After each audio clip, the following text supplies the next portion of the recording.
उत्तराखंड राज्य जब से उत्तर प्रदेश से अलग हुआ है, यहाँ पर जमीनों के भाव आसमान छूने लगे। और फिर बड़ा भूमाफिया का जाल, और यह जाल कोई कुख्यात लोगों का नहीं बल्कि सफेदपोश लोगों का है। इस भूमाफिया का मुख्य साथी एक पटवारी है जो बंदोबस्त तहसील में कार्यरत था और जिसका मौजा कांवली देहरादून था, तथा देहरादून रजिस्ट्री ऑफिस से भी कुछ ऐसे रिकॉर्ड गायब किए गए जिन्हें धोखाधड़ी करके बेच दिया था भूमाफियाओं ने सरकारी अफसरों की मिली भगत से। यह भूमाफिया भी घरों में सफेदपोश आम नागरिक की तरह रहते हैं। उक्त विभाग में यह हफ्ता पहुंचा देते हैं, इस कारण यह पकड़ में नहीं आते। विजय पार्क एक्सटेंशन मौजा कावली देहरादून में भूमाफिया कुछ 2-4 लोग हैं जो सफेदपोश लोगों की तरह रहते हैं। असली भूमाफिया तो सरकारी सिस्टम है जो रिश्वत खाकर इनके जाली दस्तावेजों को असली बना देता है।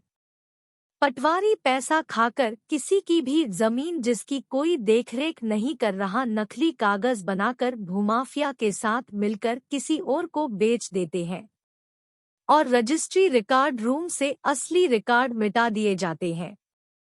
कभी कभी तो आग भी लगा दी जाती है जानबूझकर।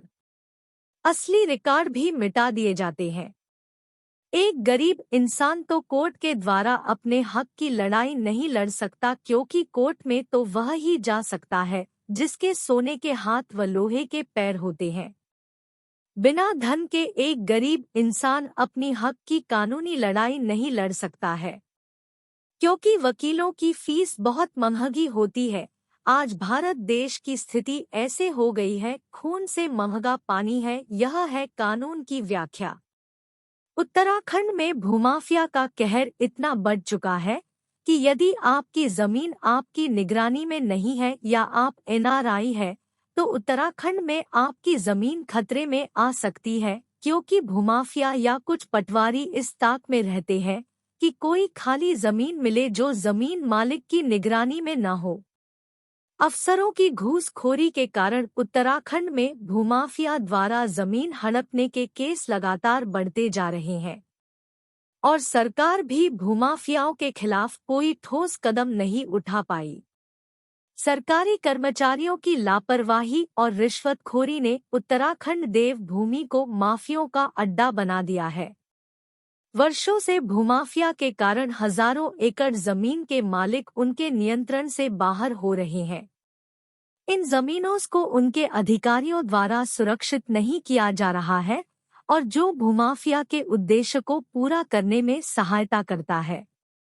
इस लापरवाही और रिश्वतखोरी की वजह से लोग नहीं सिर्फ अपनी जमीनों को खो रहे हैं बल्कि उन्हें अपने घरों और उत्पादकता से भी महरूम कर रहे हैं। अब सरकार ने जो आधार कार्ड की अनिवार्यता का नियम बनाया उससे जमीन का फर्जोवाड़ा काफी हद तक खत्म हुआ है। अब कोई जालसाज झूठे हस्ताक्षर करके किसी की जमीन किसी और को नहीं बेच सकता, क्योंकि जमीन अब तभी बिकेगी जब असली जमीन का मालिक अपने आधार कार्ड का नंबर डालकर खुद अपने फिंगरप्रिंट देकर अपनी जमीन को नहीं बेचता।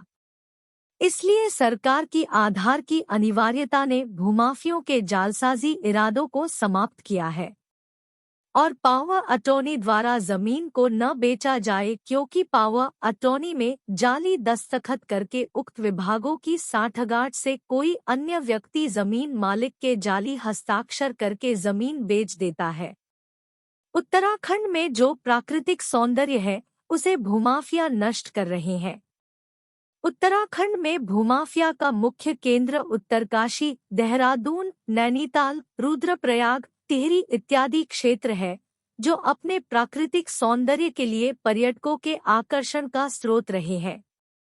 मगर भूमाफिया इन प्राकृतिक सौंदर्य वाली जमीनों पर अवैध कब्जा करके उन्हें नष्ट कर रहा है और इन प्राकृतिक स्थानों पर भवन, होटल इत्यादि का कंस्ट्रक्शन चल रहा है। आज उत्तराखंड का प्राकृतिक सौंदर्य नष्ट हो रहा है।